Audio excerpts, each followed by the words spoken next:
Hello, everybody. I have with me here in my corner Tim Kirby, our highly esteemed guest for the day, and we are going to be talking about his project that is called the American Village in Russia. So, Tim, for those who do not know who you are, could you please introduce yourself? Well, before I introduce myself, I'd like to apologize that I'm on telephone today.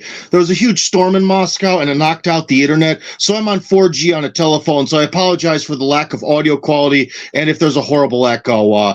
It's very frustrating when you have a professional sound studio to not be able to use it, so a minor tragedy. But the show must go on, as they say. About me, I was born in Cleveland, Ohio, in the United States. Things didn't go quite as maybe I had planned in life, and since all my ancestors came from somewhere within the borders of the Russian Empire, the 1914 borders, I decided to give life kind of a try back in the motherland, and so I left in 2006, and then here I am. So, and I'm the author of the project called The American Village, which is an attempt to build a community for English speakers, especially Orthodox Christians, outside of Moscow, pretty far south of the city, but still in the region. The problem is Moscow the city and Moscow the state are two separate entities. So it's in Moscow like the state, the region. Okay. So you moved in 2006 to Russia, and right now you are you work on a radio. Is it right? You work on a radio show. Is that what you're doing? I did for a lot of years. I did the morning zoo on Lighthouse Radio here, and that was kind of cool. But it really killed my health. But that definitely sort of helped my status. But what I do is I have sort of two major projects. I do a lot of political stuff, which is if you look for Tim Kirby Russia, in fact, it should say under my name something like Tim Kirby Russia Hardcore. That's my Telegram channel. And Tim Kirby Russia, if you look for it on Rumble, BitChute, or YouTube, on YouTube it's Tim Kirby Russia Reloaded, because our friends at YouTube took my first channel away for mysterious reasons that I could never get it back. Very frustrating. A lot of subscribers down the toilet, but that's what happens when you have a minority position. Minority compared to the mainstream of YouTube. So anyways, that's kind of what I do. A lot of YouTubing, videos, podcasting, this, that, and the other. I do a lot of voice acting work, so if you hear some awful orcs or other monsters that have a similar voice to my own, that's me. Or if you watch a lot of videos about MMA, I am the voice of the sort of documentary series about the MMA. So, I do a lot of stuff. Oh, I'm also, I always forget, the thing I'm probably the most proud of is pro-American football player here. I'm, despite the fact I'm really old, I'm a reserve player on the offensive line for the best team in the country. That is probably my crowning achievement of my life. That was really my dream when I was a child, to play in the big leagues, and here I can. Problem is I'm a little bit too old to enjoy it. The legs don't move like they used to, and So sort of my escape from the world of the internet is by blocking. block all day long. Did you play in college?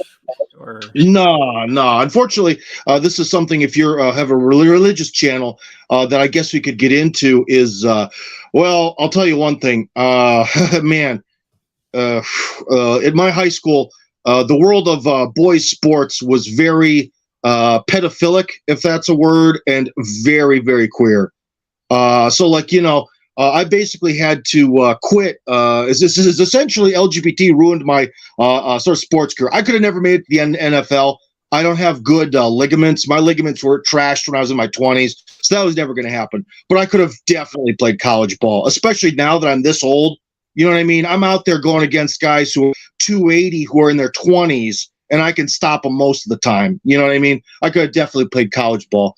But anyways, the thing is it kind of was this thing where, like, the coach of the wrestling team, I know it's a different sport, but the guy really gave off these pedophile vibes. And there was a lot of this, like, let's give each other massages before practice. And, the sort of locker room horseplay that actually was more like the intro session to gay sex. And you eventually get into this sort of logic where you're either sort of the because I know you can't say this word if you're on YouTube, the forced sexual contact victim or the forced sexual contact victimizer. And I'm not going to do either of this shit. I'm out, man. And that's what really killed my career in American football. Is I just kind of walked away from everything. Huh. I wouldn't have really expected that in football. But anyhow. Well, dude, remember there was that Penn State scandal that was like maybe 10 or 15 years ago, where the coaches were like systematically doing stuff with some of the boys that were going to be on the team. So like not really the players, but like I think high school aged boys who were interested. I don't remember the details of that. That's something where people should look that up. Maybe Penn State pedophile scandal, I think would be the proper thing to look it up. So it's not the only time, but yeah, man, it was a real uncomfortable environment, unfortunately. Yeah, like, well, now that we're on the subject, like, I guess we have this movie out called The Sound of Freedom in the States right now. It's about this pedophile thing. And, a normal person, you haven't heard of that? I just heard of it today. Okay. Yeah. One of my like sort of Russian super fans was like, Tim, you've got to talk to people about this movie. I'm like, what movie? I don't watch movies. And he was sort of talking about it. But anyways, you tell me about it because I don't know anything. Well, we're going to go this Friday, me and some guys from my parish here. But I guess it's about some guy who worked taking down pedophile rings. And, a normal person who doesn't know, like, myself, for example, like this is so weird and so out there and so strange. It's like kind of hard to even comprehend that there's people out there like this, that do.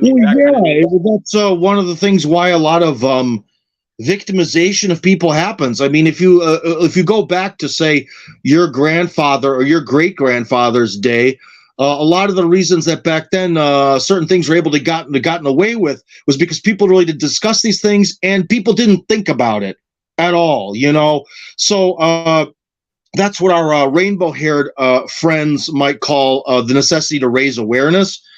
So there might be some positives of living in the 21st century there, but yeah, that makes sense. So you work in media, but when you first got to Russia, what were you doing when you first got there? What was your work initially? To be honest, I just kind of came here with a couple $100 in my pocket and a program to study at Moscow State for 6 months. But instead of studying, for the most part, I just looked for a job, and I got really, really, really, really lucky, and I got one. But this was back in the olden days, before all the laws were introduced to make it difficult to hire foreign people, especially Western foreigners. You can hire people from Tajikistan to work on dangerous construction sites and make them vanish if they get hurt. You can still do that, but it's really difficult to hire Western foreign people because people always sort of talk to me now and they're like, Tim, it's going to be awesome. I'll just move to Russia and I'll find this job and they'll give me a work visa. And I'm like, dude, you don't understand. Maybe technically that exists as an option to move to Russia, but practically it doesn't. But back then you could. And so I worked at a company that makes video games that got sort of bought out by another company that got bought out by another company. And long story short, I believe VK and the entire group around VK actually owns all that now. So yeah, it was okay. Definitely not the best salary in the world, but it was the nicest office environment you could imagine. It was very dominated by guys. It was a very comfortable environment if you're a guy, and the women who worked there sort of also dug that vibe. That it was sort of this guy time environment. They kind of liked that, so it was a real nice office. In fact, lots of fun, to be honest. Definitely couldn't say that going to work for 8 hours a day in an office. So it was definitely low stress. So. And so, how did you go from that to working in the media and having YouTube channels and that kind of stuff? Well, I know a few things, and I kind of understand the Russian sense of humor. And so I kind of took the fact that I have a very thick accent, especially back then, and I kind of know what Russians find funny. And so I started to do a lot of YouTube videos, some sort of tourism videos in English, because I kind of wanted to show people the realities of Russia versus the way the media portrays it. But the thing that really caught on was making videos in Russian about some certain spicy topics that Russians would get excited about. Now, this goes back to like the birth of YouTube, which I think was what, 2007. So you're talking about videos in like 2008, 2009, back when YouTube was a fair platform and anyone with interesting opinions and a camera could become successful before the algorithm started to crush everything that YouTube doesn't like. So I got lucky, and like we were talking about before this interview, I used to like I had this channel and I would get hundreds of thousands of views, but everyone would steal my videos, properly hype them, and they'd get millions of views on this stuff. So that basically gave me this sort of like wave of hype, and that's when I was able to make the jump to actually working at RT and then working on the radio and all this other stuff where I had more like sort of official work. And that's when I, for the first time in my own personal life, I joined our good friend, the middle class. Yeah, that's a problem with a lot of people. They're good at creating. They're artists, like artisans. They can create a good product, but selling it is a whole nother thing. You almost need a partner to help you, you know. Yeah, I would totally agree with you there. The longer I live, the more I see the necessity that you kind of have to sort of work with people who can sort of complement your skills, because no one can do it all. It's kind of the classic, like, this is already cliche, but you have your Steve Jobs and your Steve Wozniak, or Wozniak, as he'd be in Russian, Eastern European name. But anyways, Mr. Wozniak was the guy who would actually really make the Apple hardware. He was the genius of the hardware, and Steve Jobs was the genius of the sale as being the front man. So I'm much more the Steve Jobs kind of guy. You know what I mean? Like the people we film tourism and travel videos with. I mean, I can use a camera, but I don't get like pumped about the camera technology or like getting the perfect. I don't know. I kind of like making big ideas and all this. And like with this American Village here, although I do a lot of sort of the bureaucracy stuff myself, which is mind-numbing. But worth it. My key partner in this is the top immigration lawyer in the country, Timur Beslangurov. And he deals with a lot of the more bureaucratic stuff and looking over contracts. Because like one thing is I used to hide it, but I can't anymore. I'm pretty dyslexic. And when I start to look at like a long contract, man, if people write these contracts, they do not like to hit the enter key. You know what I mean? It's just a block of text and I can't read it. You know, so you have to find these people to compliment you. Yeah. Just like we recently found this by chance, an architect got really excited about the project, and so he just drew out for a very nominal fee, still not for free, but a very nominal fee, drew out those sort of plan for the village, which I'm extremely grateful to God for putting us together. For him, you know, taking 2 or 3 work days for a pittance. I still owe him money. I basically said, hey, dude, how about you do this for the advance now? I'll pay you later. But even then, the amount of money is not that much for what it actually costs to get an architect to do that. But anyways, you know, so he's kind of really gotten into this. And you kind of need to put together a team to do a project because, you know, if it was just Timur, my friend, the lawyer, you know, he's not the guy who wants to go on camera and talk about stuff or, you know, that kind of stuff. He's a lawyer, you know, he's in the minutia, right?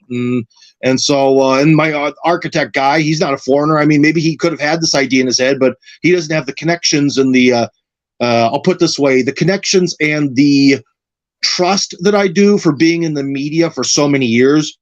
When you're already in the Russian media for 10 years and everyone knows who you are, it's a lot easier to be like open letter to the governor. Mr. Governor, I want to do this. You know what I mean? That's a lot easier than some rando. Okay, so you're getting into kind of the topic here, you know, like it sounds like you actually, this must, you know, this letter you wrote, but is that what you actually did? You just wrote an open letter to the governor to get... You know, that was just an example. This has been an extremely long process. People don't know that's taken already 2 years of my life just to get to where we are right now. And we're probably going to actually get started on construction in spring. But there's still plenty of opportunities for this project to explode, crash, and burn. So I try not to count my chickens before they're hatched. Because one thing that people don't understand is they don't really understand how, I guess you'd want to call it business works maybe, or government, or doing any sort of major project. one of the things about a major project is no matter how good of an idea you may have, no one is going to want to. Let's just take a different project. Let's take a video game. Even if you have the best idea for a video game that's actually maybe cheap to produce, let's say you need 3 programmers, 2 artists, then you're going to hire some kind of firm to promote it. Even something that's that small, that's this like almost old school, like NES level development team. You're going to have to pay these people for probably half a year. And think about that. How much does a computer programmer want to make a month for half a year? I don't know. I think programmers in America make over like $125,000 a year. So there you go. There you go. You got like 60 plus $70,000 to $80,000 for one guy. You start thinking about it, you're already in the millions of dollars just to make a game for a mobile device that might be on the level of like a Flappy Bird or something like that. So first off, people don't understand that things are expensive. The projects are expensive. That's number one. Number two, when people get into this, they don't understand that, first off, you're going to have to find these people, make sure they're reliable. Someone's going to have to organize it. And then you're going to have to do what they call going to investors, which is something that's also very difficult. So now you have essentially probably nothing. The average middle-class American or Russian or whoever's in the middle class, so the average person or below, lower middle class or the poor, whatever you want to call them, they don't have the money to do any kind of interesting projects. They just don't. All right. So you have to go to some rich guy and be like, hey, rich guy, I want you to give me $3 million-ish dollars. And I'm going to make this game that's kind of like Flappy Bird, but it has this like extra button and this other extra feature, and it's going to blow people's minds, And so then you have to sort of beg on your knees to these rich guys for them to be able to invest in it and believe in it. And in a lot of ways, that's kind of what the Village is, because I had this idea, but I don't own a giant piece of land to build a small city on. I don't have the money to build infrastructure out of my own pocket. I've paid for a lot of stuff out of pocket. Thankfully, again, we have to be thankful to the great creator, to the people around me, that they've given a lot of donations to the best of their ability via sanctions to cover some of these costs. But overall, you're essentially trying to do something big with absolutely no means. So that's how people really need to start thinking about things in terms of the world of projects and business and all that kind of stuff. Okay. So we really kind of got, I didn't even really introduce the subject properly. We're talking about today the American Village in Russia. Tim Kirby is the one who, it's his project. And this is a project where there's land in Russia that he has gotten a hold of that is going to be made available to Americans and Westerners to move to Russia. And this is free land, right? Is that correct? Free? Well, for the participants, yeah, the land is free. The houses and the infrastructure and all that is not. Of course. That's one thing that Russia is pretty good about. I don't want to get too into these nuances, but the fact that I was able to get a piece of land of a significant size, there were a few pieces that I was able to kind of take a pick from, and a lot of them were kind of maybe in some ways a little bit better, but they kind of only had room for 10 houses. But with this project, I knew how much of a pain in the butt it was going to be and how hard it was going to be. And this was the one that was like literally free, but it's kind of far away, but it's kind of friggin' big, man. It's real big. And I was like, well, I think this is destiny. Let's go big or go home. So, yeah. So people who are going to participate in this don't have to worry about the cost of the land. That's covered. But putting a house on it and all that, running the electricity and this, that, and the other, again, there's no magic button to make that happen. There's one misconception that Russia is some sort of dictatorship, and people think that if the Russian government sort of approves of something, they just automatically finance it. Everything just sort of happens, and it's this magic dictatorship, and it's not. It's the similar kind of system to the West, where you can't just have like the mayor of Cleveland, where I'm from, could he just randomly donate to me like a huge part of downtown that's maybe abandoned with like no oversight, no nothing? He just puts my name on it. He's like, boom, it's yours. Don't pay taxes on it, bro. I love you. I mean, that's not the way the world works, man.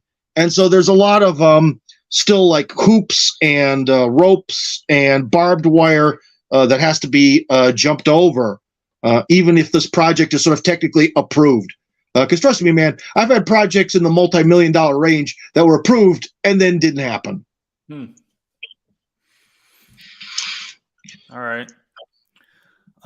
So you mentioned one of your channels, one of your YouTube channels, Tim Kirby Travel. Is that correct?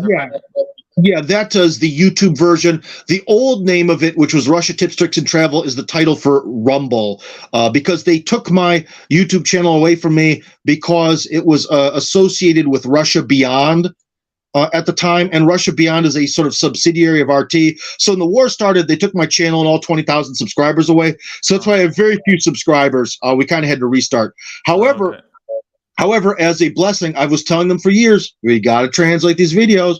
Got to translate them. I'm way more popular in Russia. And we did. And so the Russian translated version of this is up to something like, I forgot I don't have internet. It's up to something like 84,000 subscribers, which is mental.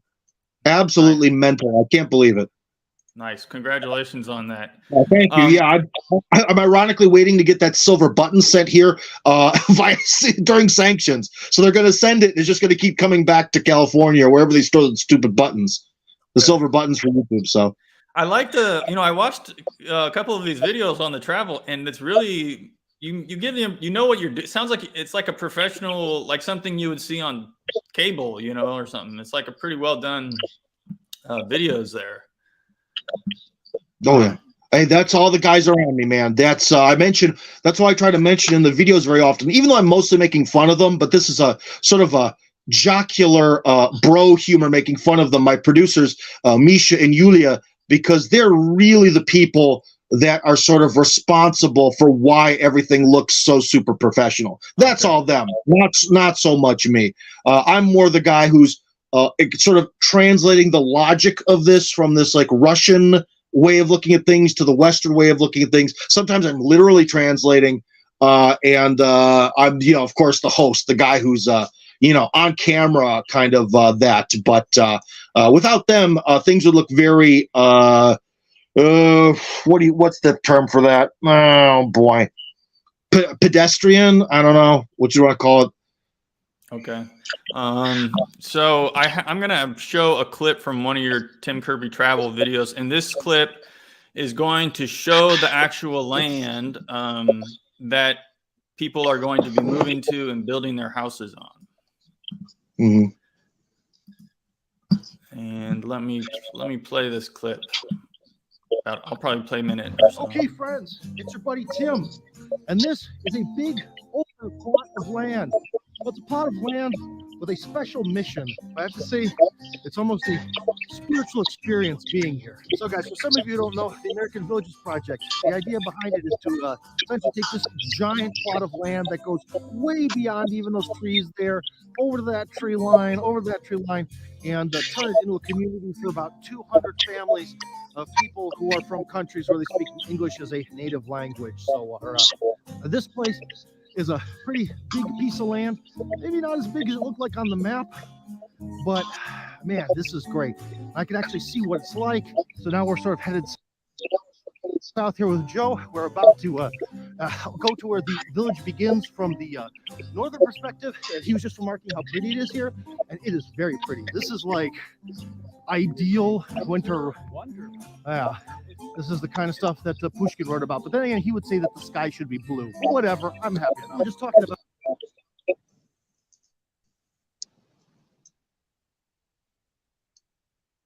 Mm-hmm. I'm sorry, I can't hear you. Your audio dropped. Oops, I muted. There we go. Sorry. Yeah, no problem. So I just wanted to show people, obviously it's covered in snow at the time, but it's this big expanse of land where they're going to create a community. Yeah. Is it always, how long is it covered in snow like that? Like, what are the seasons like in that area? It kind of depends who you ask, which is part of the problem. Russians tend to be very emotional. They tend to over-exaggerate the length of winter.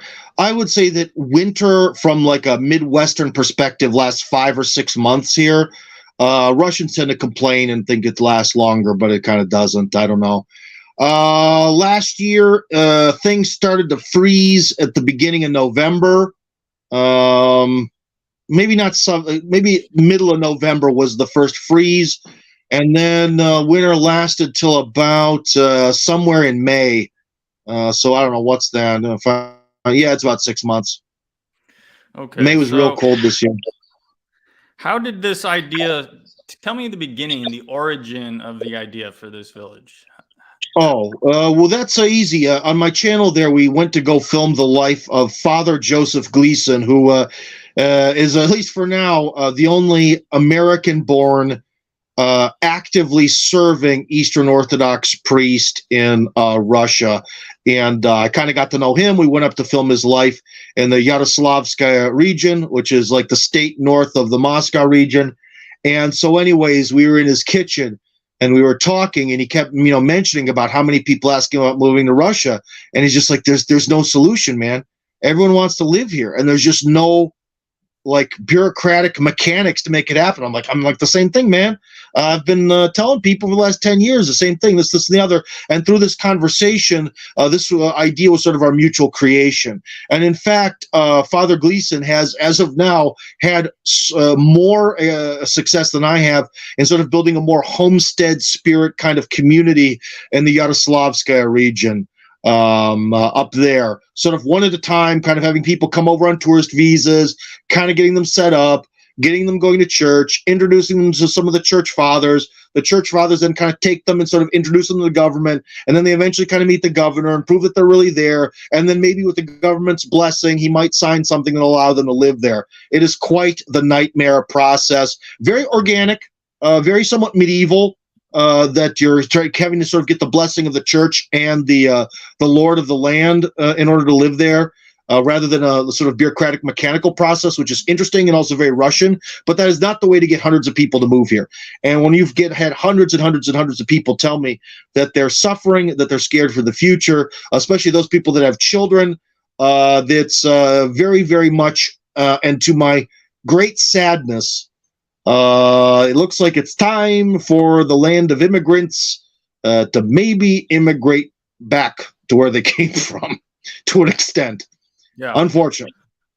And you are, so you're kind of fast tracking it. I understand. You're making, by people who get on this list that you have and are signed up, it's going to be easier to do visas and become citizens and all that process, right? Is that correct? Correct. That's one of the promises that I have in writing, that who knows if they'll actually fulfill it, but I think they will because they have it in writing. And it was signed off by the big man on high. Let's hope he doesn't change governors after the election.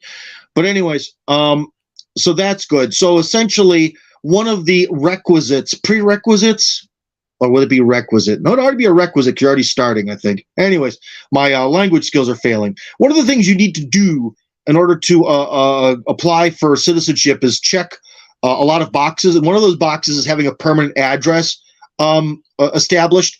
And this is one thing that's very hard for Western foreigners. Like if you are, say, the son of Russian immigrants, they left, then you probably have some cousin somewhere who has some apartment. You go, yo, cuz, hook me up. The cousin goes to the, it used to be the police. Now you just go to these multifunctional centers. And goes, hey, my cousin's going to live here with me, and you're like, boom, you get a permanent address. Not difficult to do at all. In fact, the whole process takes about an hour. Very easy. If you're from a Western foreigner, you don't have that cousin with an apartment. You come here, you have to declare that you have a permanent address. You have no address. Now, someone who's listening might think, because they've used to America, where say you rent some apartment, if you rent it long enough and you have these, 3 proofs of residency, then you live there. Not in Russia. If you don't have the stamp in your passport, you don't live there, and you're not supposed to be living there. Very, very, very different and very difficult. And that's another reason for this community, because it'll allow people to get through that one very difficult sort of checkpoint. And now that the governor's given his blessing to this, at least the way it seems from what he signed off to, that, yeah, the people who will be in the community, sort of each plot of land will allow people to be registered there, as in establish a permanent address, and be allowed to sort of get around the brutal migration quotas that make it so Russia is not exactly a country of immigrants. Okay. So there's a lot of bureaucratic stuff I'm hearing about. Like, how did you had this idea. How did you move it forward? What were the steps? How did you have it sounds like you have a working relationship with the government, it sounds like. Well, now I do. So, you just kind of have to, I don't even, dude, it's been so many steps, so many do this, do that, change this, change that, rewrite this, talk to this guy. I can't even describe it. Oh, it's too much. Okay. I don't want to lie to you, and I think it's very possible that I might, just because I don't even remember. Oh, okay. Sure. All right. But I can tell you one thing that they did is sort of during the process of this, we're at the same time I'm doing this village, sort of in parallel, wrong way. In parallel, I'm helping out with the committee at the State Duma to reevaluate immigration laws. And I think I lost you there. No, I can. No, I'm here. Okay. Might have just blinked out for a second. That happens. Oh, okay. Well, as long as you see me, that's okay. So, anyways, basically, in parallel, they sort of asked. They were like, "Okay, well, if you guys, this like a committee on nationalities, really think the Western foreign people want to move here, then you're going to have to prove it to us." That's the State Duma, and the proof was, we want to see 100 passports of people from the West who want to move to Russia.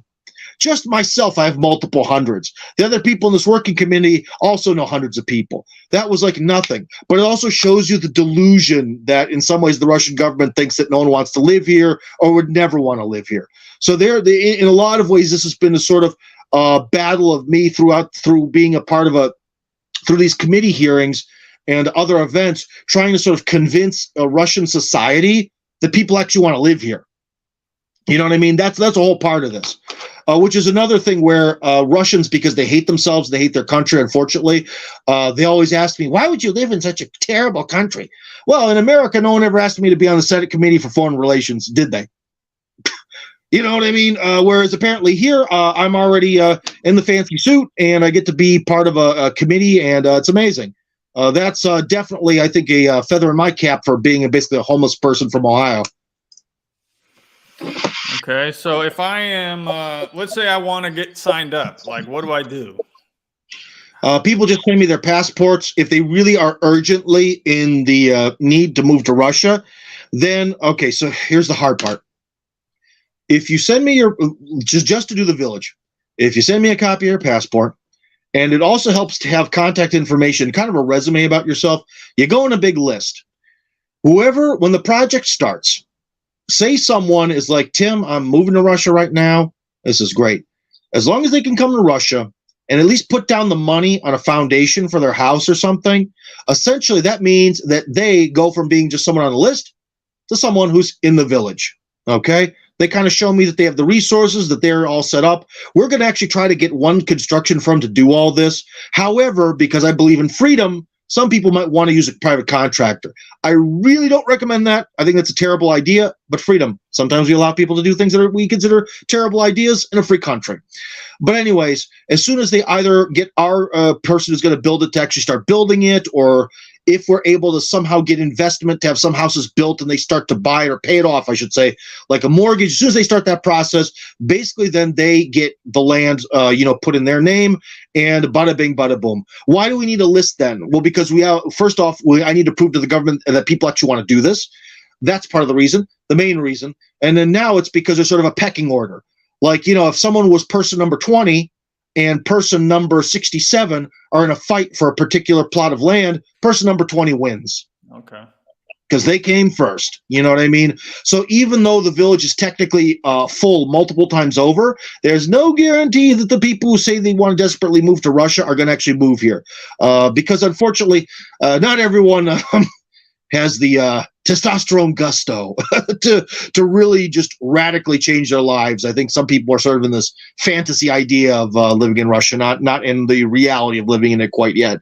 But many of them are. And so even person number 430, if, when the project starts, if they, or say, I got the money, I'm going to do this, well, and no one else wants to start, well, then they win. You see what I mean? Mm-hmm. So it's sort of a guaranteed fairness because it could turn out really, really ugly if there wasn't such a sort of a tiebreaker mechanism between people, especially when the village starts to get full. So yeah, that's kind of where that comes from. The other side of this is later on, again, with this whole show the state Duma that 100 people want to move here.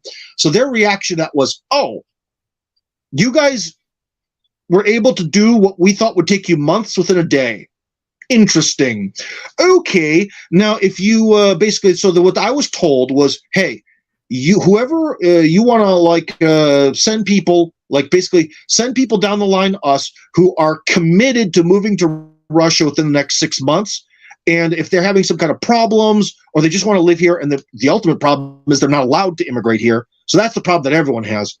But anyways, these people who really want to be here within like the next 6 months can all get sort of funneled down the line to getting some assistance. However, it's a slow process. Like the first batch of people that I sent over, which was over a month ago, just as of like 2 or 3 days ago, the first person actually got contacted and they started to work out their case and problem. So it is a real slow process. Very, very different from the way that bureaucracy works in America.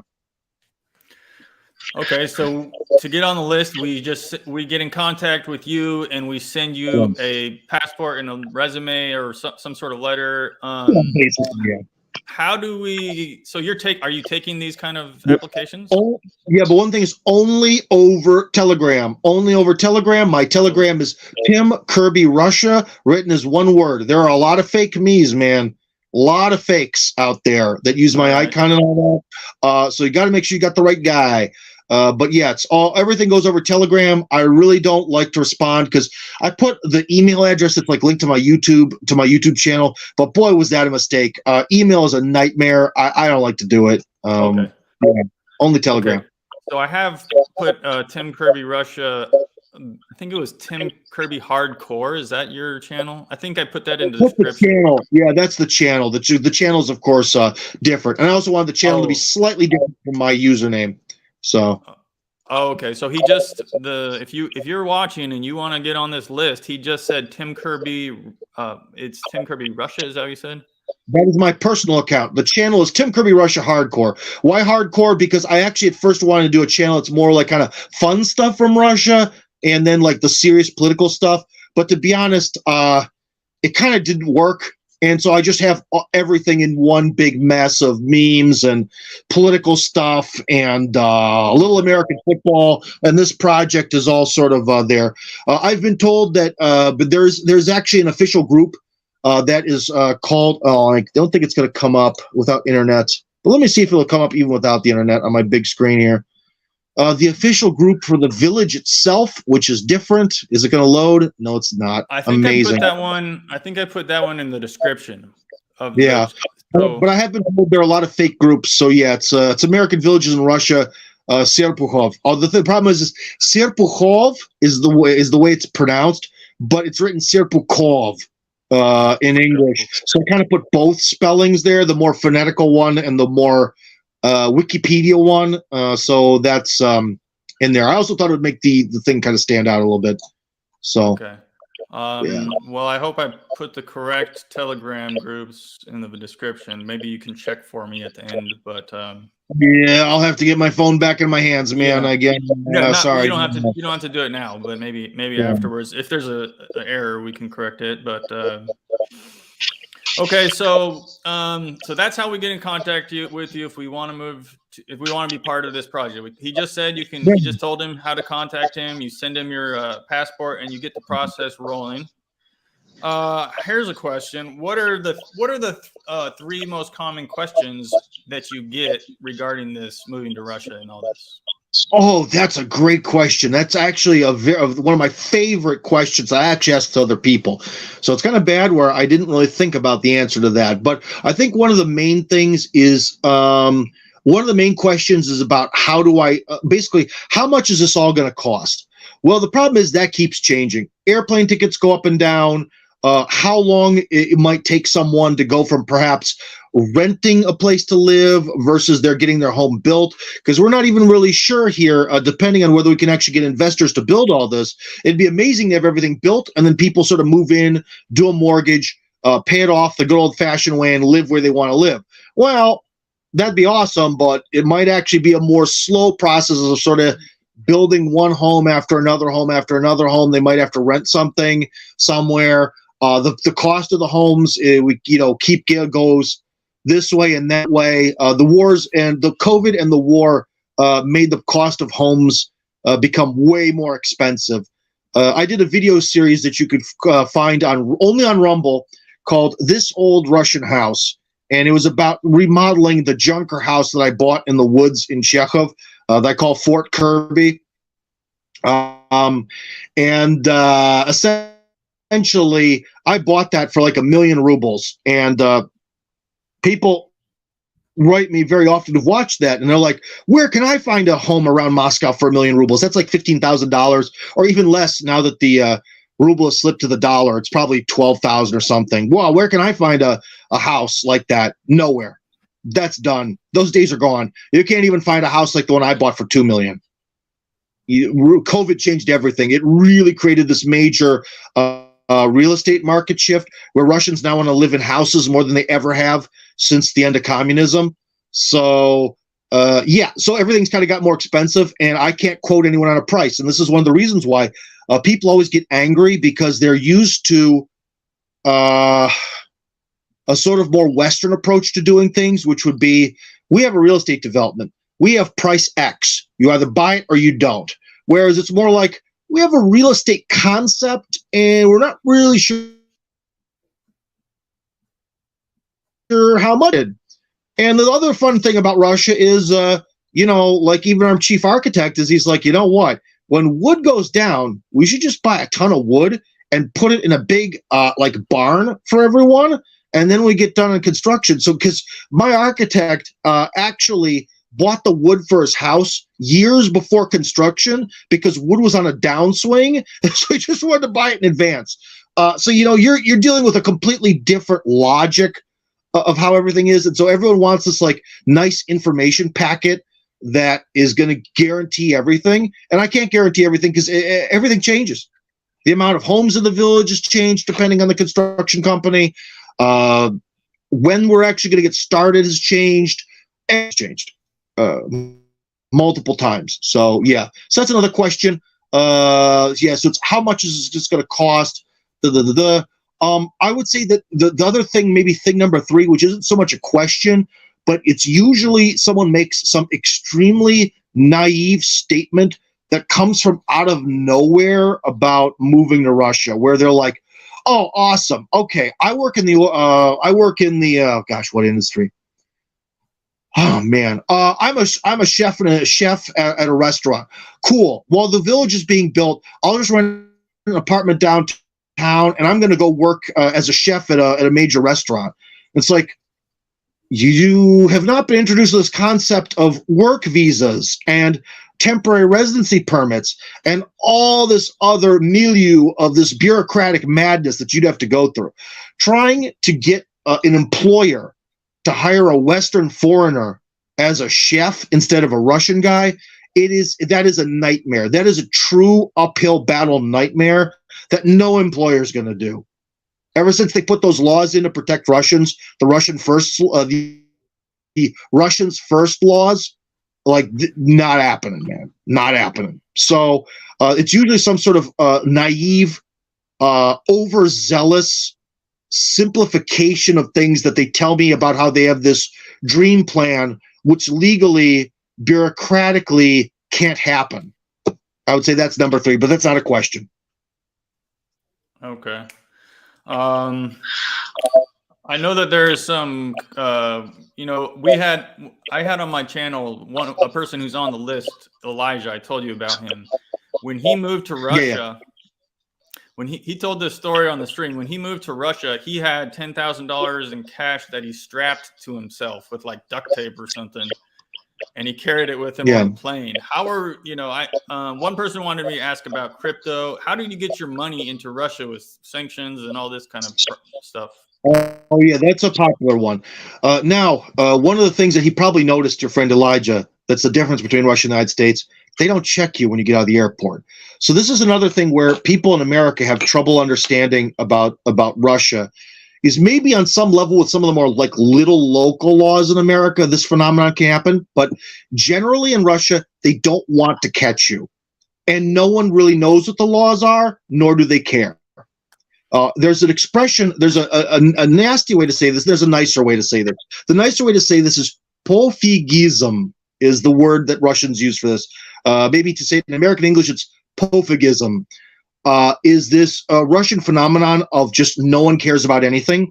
And I actually think that that's one of the great reasons of why you'd want to live here, especially for people who are sort of more libertarian right-wing, is they can sort of live in a society that's accidentally kind of libertarian, because if absolutely no one cares about anything, you kind of get that kind of lifestyle.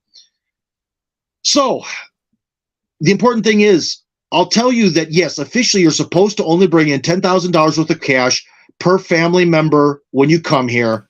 And anything more than that, you're supposed to declare. But what if no one checks? And no one ever checks. That's something to think about. The next thing, I just researched this because I actually want to start offering the ability to buy gold for people. And this is something I need to get around to when I get the internet, because people didn't like the terms I offered for this. So anyways, they're going to change very soon. So if you see them on my little site there, well, all the terms for Kirby Gold are going to change. But people want me to buy gold for them. So when they come here, they already have a pile of gold waiting for them. Cool. Great. I'm happy to do that for people if they're willing to pay me. But now ignore any terms you see anywhere written, case-by-case basis, because I'm sick of arguing with people. We'll just do case on case. You say, Tim, I want to buy 50 grams of gold. Cool. What are you going to pay me? I'll either say yes or no to that amount of money. Go forward. One of the important things you also have to understand is that gold here can be bought and sold in unlimited quantities from any major bank. So yes, so that's good. If you have citizenship. If you don't have citizenship, no precious metals for you.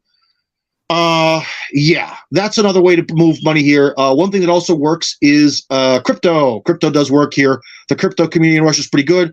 Although some people say Binance may fall apart one day because the regulatory agencies in the West keep attacking it. It still works fantastic in Russia, and it's a good option for me because it wasn't too hard to figure out with help. It's popular. So if you have crypto, you'll definitely be able to sell it, which is awesome.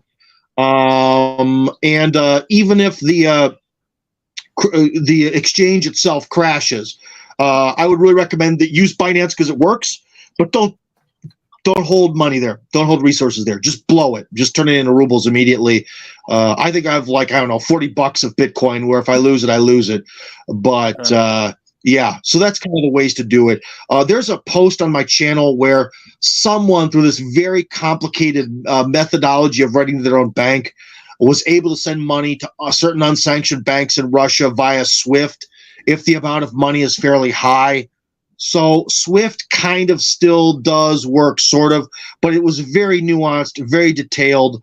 You might want to join up with my Tim Kirby Hardcore Russia group and try to maybe look for that, like look for the word SWIFT and try to find that post, because it was too complicated for me to recite to you right here. Okay. Yeah, I encourage people to learn how to use crypto regardless of whether you're going to move to Russia or not. It might be useful at some point. Yeah, but that sounds like that's one of the options. Yeah. Well, for me, it sort of depends on the user case. Like some people, they treat crypto like a stock. I treat it like a like Western Union. You know, like I said, I'm not there to try to hope that Solana gets more expensive, man. I just want to be able to transfer money here, there, or wherever, you know. Yeah. So, yeah. I mean, the guy who makes my thumbnails lives in the Philippines, and I pay him with USDT. You know, to transfer the money, it's like you know, less than a penny. You know. Oh yeah, yeah, absolutely. Do you need to know Russian before you move there? The problem is you really can't know Russian before you move here. Most people, unless there's some sort of like language learning master or savant. There we go. Language learning savant. You won't be able to learn it because you really, at least in my opinion, for what I've seen, people have to learn languages kind of by using it. It yields like the best results. And so you kind of have to be here. However, I will say one thing where I'm going to get a little harsh here, but I have to get harsh, is especially with English-speaking foreigners, there's this real big hang-up. And people try to convince themselves out of learning the language of, oh, well, you know, I'm already 40, 50, 60 years old. I'm too old. I'll move to Russia, but I'm too old. I can't do this over again. So I'm not going to do this. And I'll live in the American village and there'll be enough people around me who speak English and things will be fine. That is a terrible, terrible attitude to have. That's one form of self-defeating, the I'm too old argument. There's the, well, I'll learn it, but I don't want to learn the grammar, which is the dumbest. It's so. Hold on, I know you have a religious podcast. Whenever I start down this line, it's hard not to swear. Hold on, gotta calm down. It is so stupid. That is kind of like saying I'm going to learn how to fix a car, but without touching it.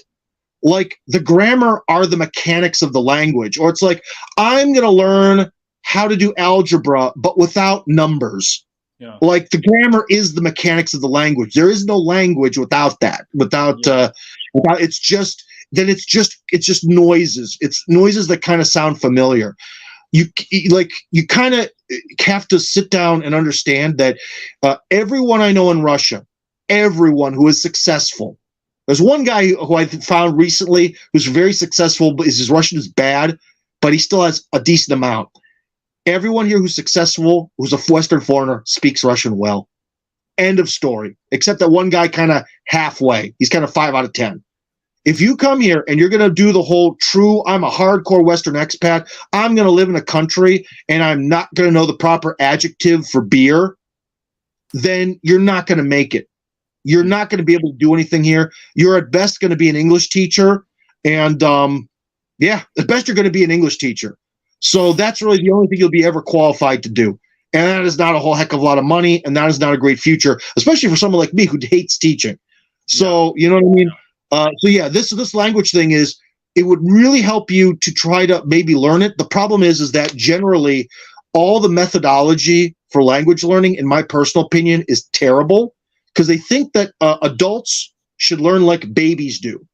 And again, this is wrong. This is this I'm afraid of grammar kind of thing. And no, you're going to learn a lot faster and get a lot more excited about language when you kind of understand the structure of it. Sure. Okay. So here's a good example. One thing that everyone makes fun of is that, about learning Russian is the first word you learn is one that's very hard to pronounce and very long. Zdravstvuyte. Zdravstvuyte is greeting or hello. Okay. So it's very long, and it has the stvui, which is hard to say at first. You have to get used to it. Sure. But the thing that's interesting about it is in the command form. So it's sort of like if you told someone, read this book, go outside, kids. How when you put in English a verb in the first position, it becomes a command. Well, здравствуйте has the уйте. Здравствовать, уйте is the polite plural. So it's in the like addressing a greater audience. So it's in sort of this plural form, which we used to have in English. And it's a command. So in some ways, it's kind of like Vive la France, where it's sort of like France, live or thrive. So essentially, you're kind of going up to someone and telling them, thrive. And see, isn't that more interesting? And now you understand why is the word so long? Why is it so goofy? Because it's made of 3 parts. Zdrav is like health. It's like from the verb for like, I don't know, health yourself or something. And then the ui makes it a command, and the tia makes it an address to a larger audience. So there's that. I think that people should start with that. That's what's interesting. And that shows you, and then nothing is mysterious anymore. It's not this like, oh, it's so hard. What are all these cases? Why does everything change? Why? I hear people complain about that. It's not that hard. It's really, really, really, really not that hard. You just have to kind of get in the rhythm of it and actually understand what's happening with these changes. And so many people, they just don't want to. They're just, I'm not going to, I don't want to learn the grammar, then you can't learn it. So I would say the real thing you have to do to learn Russian is get over yourself. Get over this thing. You're, like I tell people, one time when I was on vacation, my dad ordered 15 tons of gravel because he needed a strong back. You know, came from America. Well, I had 3 weeks to shovel 15 tons of gravel, and I did. Slowly, one wheelbarrow at a time. And it's the same thing with learning Russian. You just go from one thing to the next thing, and don't jump the gun, and don't talk to Russians about their language. They don't know anything. Because I just did a post. Someone asked me, who's a pretty loyal, I don't know, follower, subscriber, friend, fan, whatever you want to call him, of our channel, who asked me, why is in Russian they have like different plurals after numbers? So like in English, we have one, I used cat because it's a good example. We have one cat, we have some cats, right? So we have sort of a singular and a plural. In Russian, they have the singular and the plural, but then they have a plural that follows numbers 2 through 4 and a plural that follows 5 plus, okay? It's different. It's not that hard to explain. You can see it in the post on my channel if you can find it. I think I'm going to actually make a separate language channel eventually. But anyways, especially the Russians and other people who know the language better. After this post, they all chimed in. They're getting into the whole thing because I used only male words to make it a little easier for noobs to understand the mechanics of this different plural system, which I think I did successfully. And everyone's just like, well, there's this exception, this is this. And so you have these sort of like foreigners who know the language better, who create this downer, this black shadow of, oh, well, this thing seems simple. Well, guess what? I learned this, and it's actually way harder to demotivate people. And then you have Russians come in, and they don't know anything. It's like talking to me about English. It's done. It was done. It's been done. I'll have it done, which I guess is in the future. I don't know the difference. I don't care. It's my native language. I don't need to know it. Right. And Russians come in, and they don't know. Again, it's so hard not to swear. I'm getting already fired up. They don't know a gosh darn thing about their own language because they don't have to, because they're native speakers. Right. So don't listen to Russians about Russian. Maybe about pronunciation. I can't say one Russian guy said one thing that you have to do is get used to saying certain consonants in a different way. Like we say t, we breathe out when we say t. They actually kind of breathe in or don't breathe. So they say t like the. We say t, tank. They say tank, da. And like that stuff. But it takes time. So that actually comes from Russians. They can tell you maybe about pronunciation, but about the grammar, they have no idea. Ask Russians a grammar question. They can't tell you the answer. Right. They don't know it. So, yeah. So sorry, that was a big diatribe, but it's something I get particularly annoyed with when people want to come here and they don't want to learn the language. Right. That is something that I find very offensive, especially from people who are supposedly conservative, and I'm sure don't like when people jump over the border and start working as a waitress in Texas and they don't want to speak English. Right. Yeah. You know? Well, you just made that language lesson interesting. I've never heard an interesting language lesson before. Like, well, that's the problem, and a lot of the Russian language books are not so great. You should all of your viewers should look up. There's a book which I think is obsolete, but it's called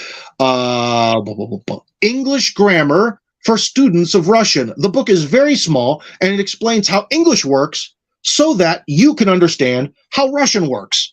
Because when I was a kid, I grew up in a little bit of a Po neighborhood. And so words like whom, I never, what is this whom? But in Russian, whom, you have to say whom. Like there is no choice to whom it may concern. And when you understand in English what is who and what is whom, then all of a sudden you're like, oh my gosh, we have a case in English. English has a case that's kind of secretly hidden, but the word whom reveals that English has this legacy case structure because it's an Indo-European language. And then all of a sudden you're like, wow, this got so much easier. And books like that help. Whereas your stupid Duolingo and what are these other, some kind of dumb stuff are just like, here, yeah, like repeat this meaningless word after me. Chtienie, reading. But how do you know it's reading and not read, or it was read? Ania is the ending that's kind of like ing in English for those kind of words. So it'd be nice if someone told you, but they won't. They just want you to try to learn like a baby, but you're not a baby. You're an adult, and your adult mind works differently, but no one cares. So yeah.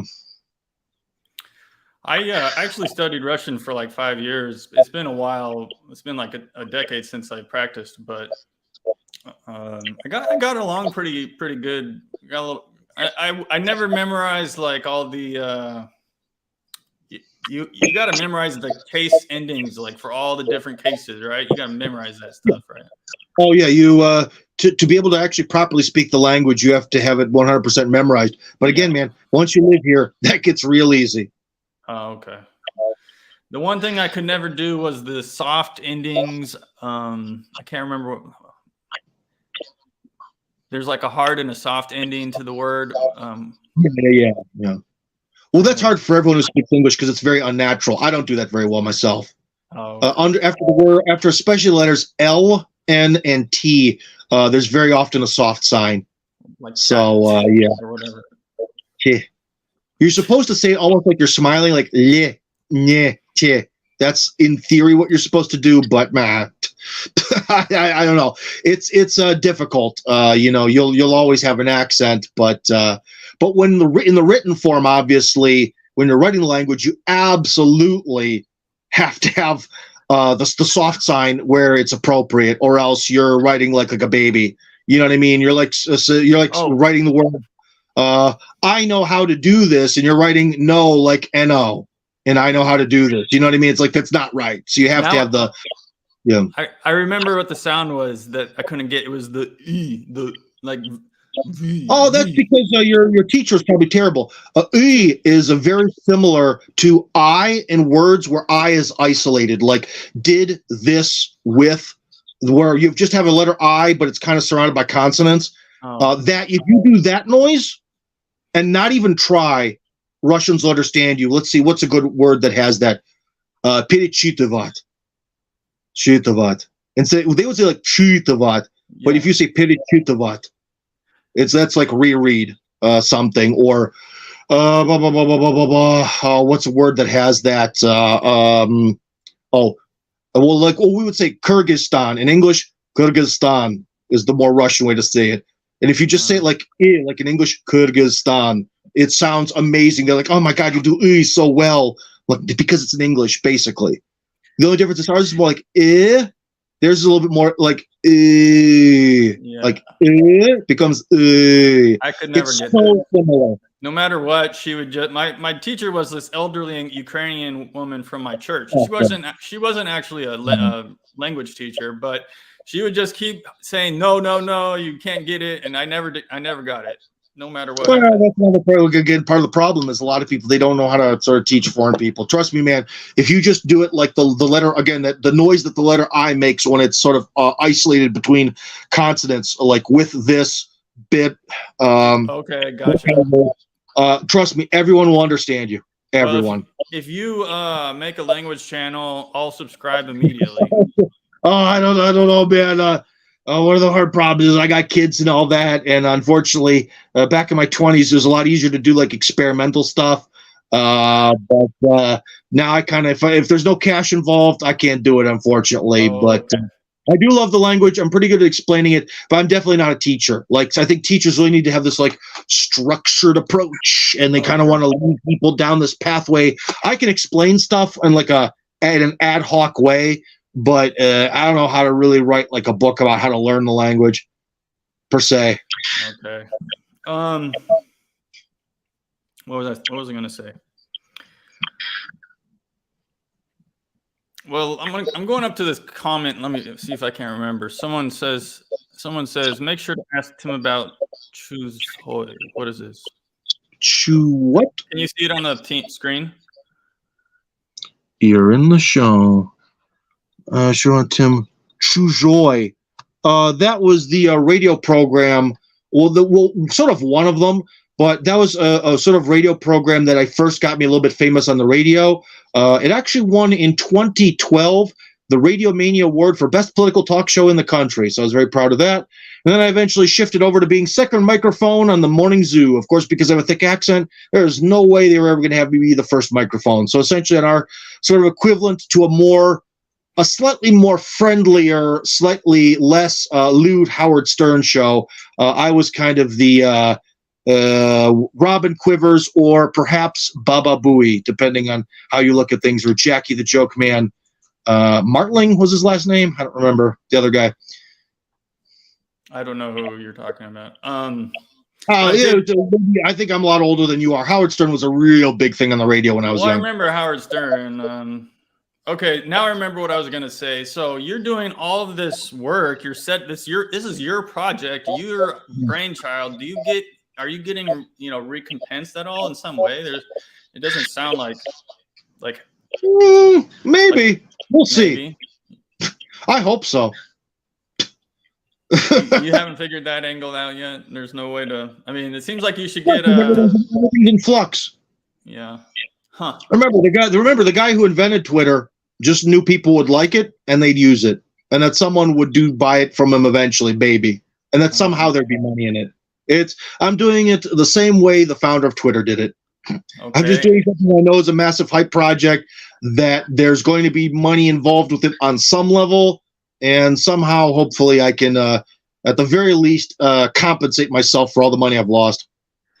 And maybe, so once let's say this project becomes successful, there's a thriving community there, will you be able to reproduce it perhaps in another location, you think? Yes, and much faster, because we'll have already the model for this. We'll have the whole proof of concept. Russians are extremely pessimistic, especially when it comes to anything that's sort of new or different.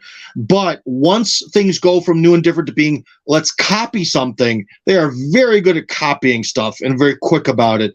So after this first one gets going, I am very confident that I could do another one and another one and another one and another one somewhere else, because copying is at the heart of the Russian nation. It is what we do in Russia best of all, copy other people's ideas. So okay, let's see. Here's another comment from Justin. He says Operacja V. Operacja E was the that's old Soviet movie, comedy movie. But I don't watch movies, be they Soviet, Russian, or whatever. I'm really bad with the whole movie stuff. So I don't know. But yeah. Okay. Also, to be honest, one thing that's important if you're learning Russian, do not watch movies that are in Russian. Just don't. I think that's a horrible decision. Everyone, especially in the Soviet era, the audio quality is not that great, and everyone talks to their chest. For example, if someone were to listen to someone, who's very easy to understand, Putin. He uses a lot of words that are sort of like Greek, Latin, that we have English equivalents to. So there's a lot of like, I don't know, like sanctions, sankции,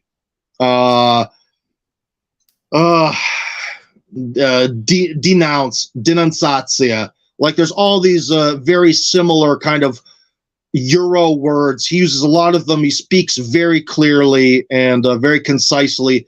In fact, it's way easier to understand like Russian political speak than it is to understand, especially entertainment speak that's in movies. I think that's called the cognate, right?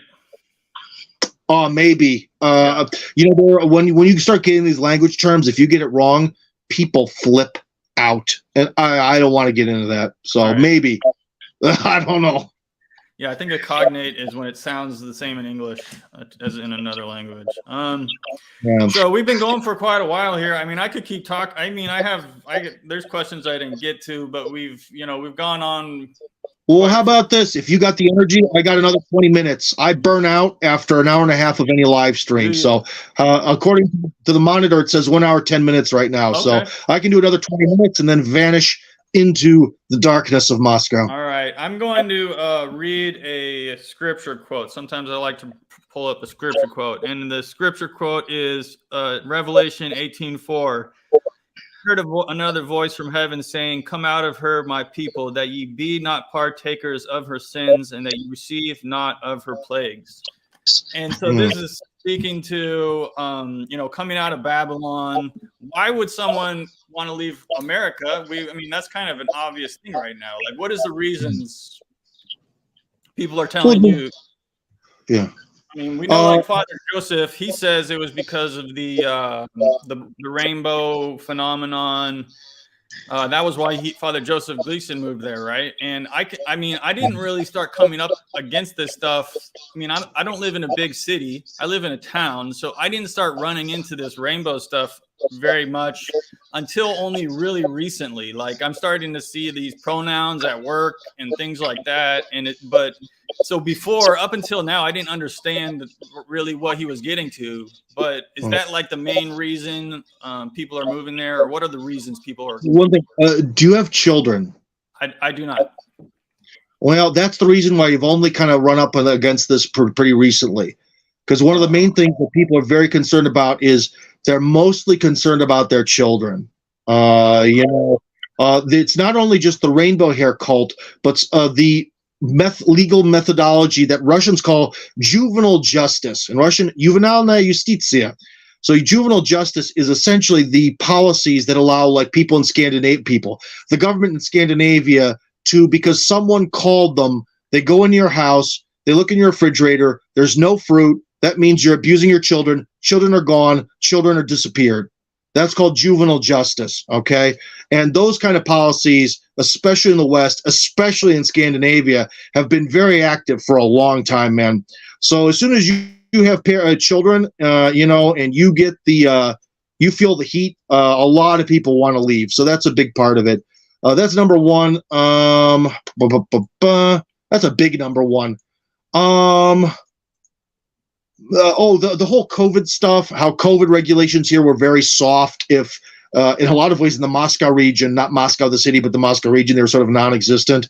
So a lot of people are kind of the whole COVID thing sort of proved to a lot of people that the government is not their friend, and it sort of confirmed maybe a lot of conspiracy theories that they had in the back of their mind. Yeah. So that's another major reason people want to do so. There seem to be a few kind of ideology warriors who are excited about the multipolar world and BRICS and all that stuff. But I would say that they're definitely the minority. I think there's only a very small minority of people who do things on a purely ideological basis. Yeah, that's really what it kind of mostly boils down to.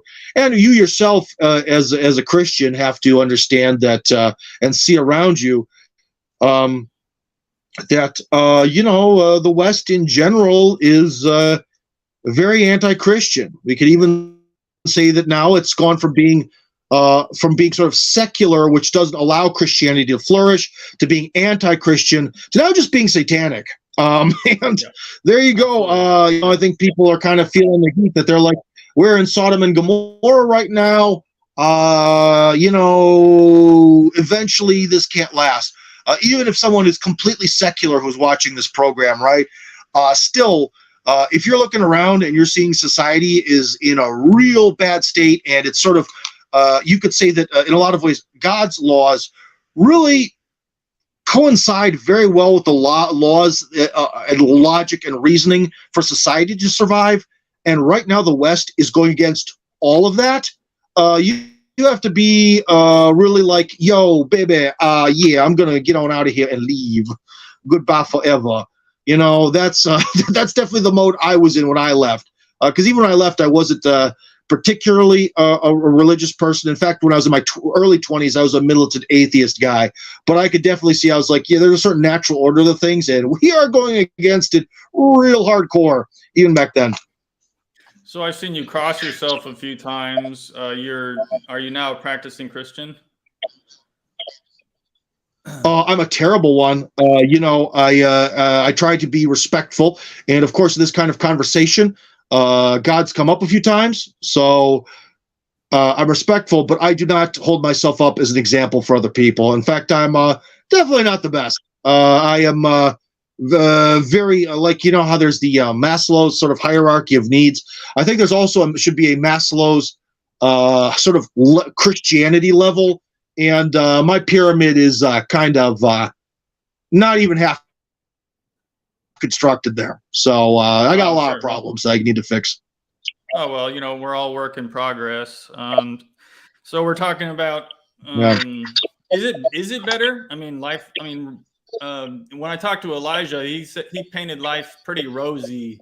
Like he says the grass is greener on the other side. Is it life and better there? I mean, how would it be? Well, they kind of describe better, like what was his main gripe? What was his problem in the West? It was similar to Joseph. He didn't like, he doesn't like maybe certain ethnicities of people coming into America and changing the ethnic makeup. That was one of his things. He didn't like the rainbow stuff. Those are like the two big things I would say for him. Well, yeah. Well, the rainbow stuff is not present, and since the war started, it's now illegal. So there you go. That's gone. About people coming here, obviously, there's a lot of migrant workers and stuff, and there is some stress with that. But then again, they almost all speak Russian, and the Islam that's here is very, very similar in flavor to Orthodoxy. Like if you'll notice, in general, over Russia's, especially the history of Russia. After like mass communication was invented, right?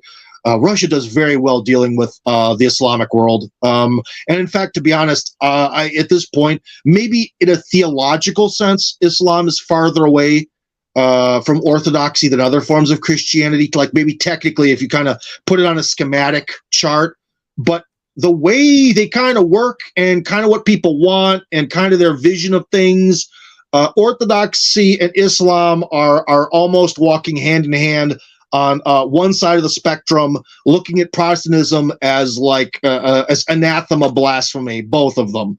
So I don't have too much of a real thing. I think the people who sort of come here for the migrant laborers are less alien. There's a little bit of stress with this, but ultimately not a whole lot. So essentially, if those were his two objectives, the one objective he completed 100%. The other objective he probably completed 80% or 90%, depending who you ask. Of course, if you want to talk to what I refer to as the black pill community of people who are Western foreigners who paint a very doomy, gloomy picture of Russia, they would probably say, no, it's all a lie, that there are so many migrants and they commit crimes and all this other stuff. So I don't know, but I've kind of had the mostly 99.9% of the time I've had kind of the opposite thing. I've actually found a lot of the migrants to be very kind and nice, and it's actually kind of sad to see how blatantly exploited they are right in front of your eyes. So I guess he got what he wanted out of life, With me, I was an ethnic minority in Cleveland, and boy, did I pay the price for that on a daily basis. And one thing that was also nice was coming here where I kind of look like everybody. It is nice. I blend in as long as my mouth is closed. That was fantastic. Another thing is man, when you look like a heavy metal Viking and your only dating pool is African American ladies, you're a really lonely guy. I'll put it that way. They are not into the whole Viking, Dave Mustaine, heavy metal mystique. Unfortunately, I wish they would have been. I could have stayed in America. But you have a choice of living life without physical contact with women or with physical contact with women. And so that was another thing that was kind of a motivation to leave there. I was like the original, but I wasn't a passport bro, because the passport bro really kind of stays like an expat. So it's kind of maybe the original sort of kind of a passport bro, kind of. Maybe, you know what I mean? So yeah, that's kind of one thing I want to get out of it. And I was also kind of flat broken, had nothing else. And my ancestors came from here. So there's also the sort of spirit of going to the motherland. I sometimes watch some YouTubers. There's this, I can't remember his name, but there's like one guy and one girl, and they're like Americans, but they went back to Africa. Like they went back to Rwanda, where their ancestors were from. It was really cool, but I can't remember. Oh no, the guy is from like the Netherlands and the girl is from America. But anyways, they're both were from Rwanda, and it's kind of interesting to see the parallels of like how they kind of come back to their ancestral homelands, much like I do. So in some ways, I actually sometimes don't quite understand why like French people want to come here, because French people, okay, they're European, but guess what? This whole racial concept, I've talked about this on my channel a bunch of times. This idea of the white race doesn't really quite exist here. And so when French people come here, they look really different from everyone, like super different, okay? So I kind of, for someone who wanted to look like everyone else, I'm always kind of weirded out by like, okay, so you came from France to here, why? You know, you're an alien here as well. You're really on the outside of things. Like, what's up with that? So I'm kind of a little bit baffled myself. So again, you also get in this weird sort of, there's this sort of weird group of like the white nationalist movement, and they try to, ironically, after, especially after World War II, when a certain Aryan Empire considered Russians and all Slavs to be subhuman, now that things here, the money's here, there's less ethnic strife here. Now, all of a sudden, Russians are allowed into their Aryan community. There is a sort of like white nationalist kind of cadre of people who are interested in Russia, but they're really projecting things onto Russia that aren't really here. And so if you're trying to do like the whole white ethno-state thing, no. You're going to come to a extremely heavily like mixed up society that's had all these different ethnic groups moving and swaying and ebbing and flowing over the great Eurasian landmass, and you're not going to get the experience of being in like an isolated German village where everyone lived in that village for 1,000 years. That is not the evolution of Russia really at all. So yeah, some regions of Russia are, I guess, more isolated. I can think of a few that didn't have a lot of that sort of ebb and flow, but overall it's everywhere, you know. So I have heard that, so part of my ancestry is Armenian, which is how I get this nice black beard. I heard that Armenians would be considered black in Moscow. Is that true? Would I run into prejudice with the big black beard? Because I don't know, not so much. Not really. No, I don't know. Like, again, a lot of the stuff, it doesn't really come up that much. It's not like America. It's not. You don't live here being able to cut racial tension with a knife, like in the air. It's just not how it is. So I don't know. You definitely won't have anyone asking if you're American. They'd assume you're from the Caucasus Mountains or something. But you also have to remember that the real stereotype of Armenians is that they're basically, oh man, I'm going to get in trouble for saying this. But I guess we all have to tell the truth, right? The real stereotype of Armenians is that they're kind of like, oh boy. No, I can't say it. It'll get me in too much trouble. It'll get me in a lot of trouble with a lot of Armenians I know. I'll have to pass on it.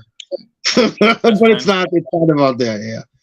What is a passport bro? What is that? I'm not familiar with that term. That is an internet phenomenon that's linked to what we would call the manosphere, where guys who they've come to a point in their life in the West where they realize that they essentially can't get a woman. They can't find a woman to build a life with. Now, sometimes this is purely physical, but generally, for everyone else, the passport bro is more about marriage, family, or especially about marriage and marriage with physical stuff. And so they are very much this sort of community of guys who tries to find the strategies of like where they should go in the world to find a wife. The Philippines is very popular. There's a lot of videos, like just put in like past destination for them. I would say that Russia is not because the whole Russian woman thing is a complete lie. They're a lot like Western women, with the exception of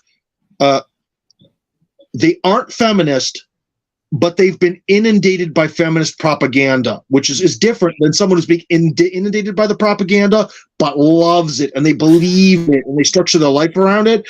They've just been sort of inundated with it. So what happens? They sort of Russian women generally hate men, pretty much universal. So in some ways, the flavor is kind of similar, but on the other side, they also understand that although they hate men, they sort of need men, and they can acknowledge that, whereas a Western feminist would be like, I don't need no man. I need a man like a fish needs a bicycle. Whereas Russian women are like, yeah, I kind of do need someone, you know? So there's that. Unless they're born in Moscow or St. Petersburg. If they're born in downtown Moscow, they might as well have been born in L.A. So word to the wise. Or downtown St. Petersburg. But the other ones definitely know, they're like, I want to have a husband and kids, but I also hate men with a passion. So there you go. And they also, Russian women, although they will never admit this in a rational way, they subconsciously seem to know that being in shape and being pretty yields better results in their lives. But again, they don't talk about this. They don't go at it for like the way men look at the world, where if you put a male brain in a female body, he'd be like, okay, if I'm hot, I'm going to be able to marry some super rich guy. Got to get hot. Got to do this. Set the plan. Okay, let's work on the abs and get the boob job and rock and roll. You know, that's a masculine way of thinking. Women here don't think in those ways, but they sort of subconsciously know it. So on the one hand, from Western foreigners see Russian women as being in a much better weight class and being sort of prettier and technically more cultured. They're not, and all that. And yeah, that's real nice. But like I tell guys, do you remember the movie Full Metal Jacket? Sure. That's what I did see. If you can't go up to a Russian woman like the sergeant does to Gomer Pyle or whatever the kid's name is, and really chew them out, like, I mean, drill sergeant chew out. Again, I don't want to swear in your program, but you mother effer, you're going to eat this, that, and the other, and shove this, da-da-da. If you can't do that, you can't date a woman. You're never going to be able to have a relationship here. They definitely like, I don't know what you want to call it. Like, it's not even assertiveness. It's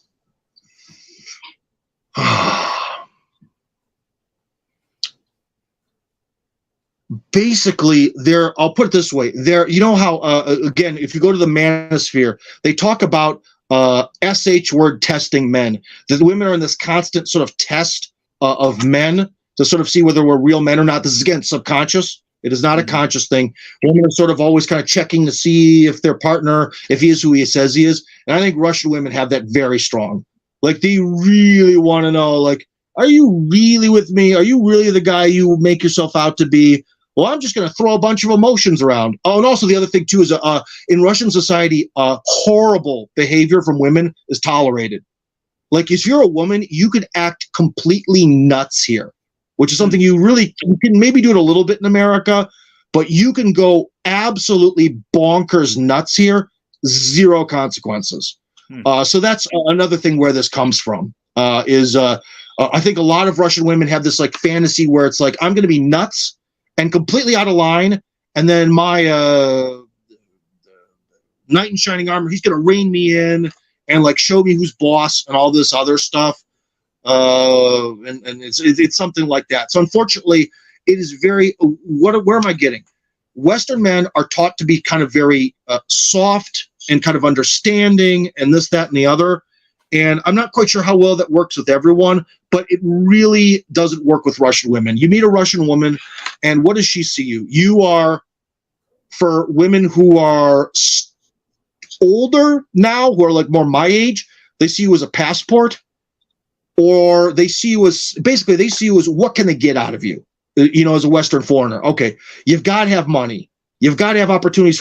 They basically see you as something that's very, very exploitable, which would be fine if they were open and honest with themselves and with you about that, because that's how marriage has been since the beginning of time. Men provide, and then women provide other things, and you kind of make this family unit there, and that's what marriage was for thousands of years. But they no, again, remember, that's another thing. With Russian women also, it is extremely rare that you can find a Russian woman where you can have sort of a real like conversation about like, I want this, you want this, let's make a compromise, let's make a plan. The majority of Russian women, it's just, you kind of just have to like, not physically hit them, but emotionally just be like, and here comes the steamroller. I'm running you down like a drill sergeant, unfortunately. And that's because you'll see that's how Russian men and Russian women deal with each other. A lot of screaming and yelling and fighting, and for the most part, it's very sad. So women are not a reason to move here. Like, they really aren't. Okay. If you really want to find like a nice, soft, compliant kind of wife person, yeah, go to the Philippines. Don't come here. You're going to be in a with rare exception, you're going to be in this eternal battle to prove that you're this alpha stud guy and smack her emotions down. So I don't know how we got here from talking about the American village, but that was an interesting end to a awesome. This has been an awesome interview, Tim. I thank you so much for coming. Well, it's good, dude. I'm scared, man, because whenever I get into the whole manosphere thing, people love me till we start talking about gender relationships. Then all of a sudden, Tim's the bad guy. All right. Well, we'll see how this one goes. We'll see. Anyways, man, it was good talking to you. Maybe is there one last question from the audience before I vanish? I'm meaning to ask, does anyone in the audience have a question? Please feel free to drop it in the chat. And while we're waiting for that, one last one. My throat's actually starting to go. I can feel it. Okay, it is vanishing. One more question. And also, can you tell us like where can we follow you? Where can we find you? That kind of stuff. Again, on Telegram, Tim Kirby Russia Hardcore is my channel. That's where you can find all my political madness. Some of it you might like, some you might find funny, some you might not. If you want to see what it's like to build a house in Russia, go to Rumble, This Old Russian House. Remember This Old House, the TV show, This Old Russian House on Rumble. You can find Tim Kirby's Travels on YouTube with my tourism stuff. And Tim Kirby Russia Reloaded is the YouTube channel that actually gets new stuff put on it that's like political. I don't know. Some of that you might like, some of you might not. So, yeah. I'm trying to get a podcast finance that's actually about relationships, because when you get to my age, I've been in I have a legion of ex-girlfriends. And so I really actually think that one important element of Russia's future development is actually solving a lot of these relationship problems, because there's a lot of divorce in Russia. And although people have way more kids here than the statistics say, a lot of people do have kids.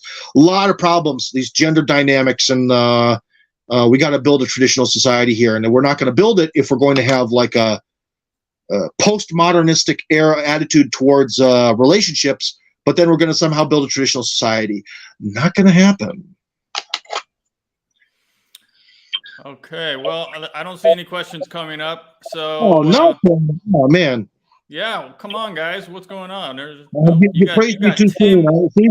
I told you we went into the manosphere, and now everyone hates me. Oh well, I did notice. I think the viewers went down a little bit on the manosphere stuff. I used to be into that stuff. I used to read that kind of stuff, but well, anyhow, okay. So again, thank you so much, Tim Kirby. I've got those links that he mentioned in the description below, so give him a follow, watch his shows, and that's it for today. Goodbye, everybody. All right, see ya.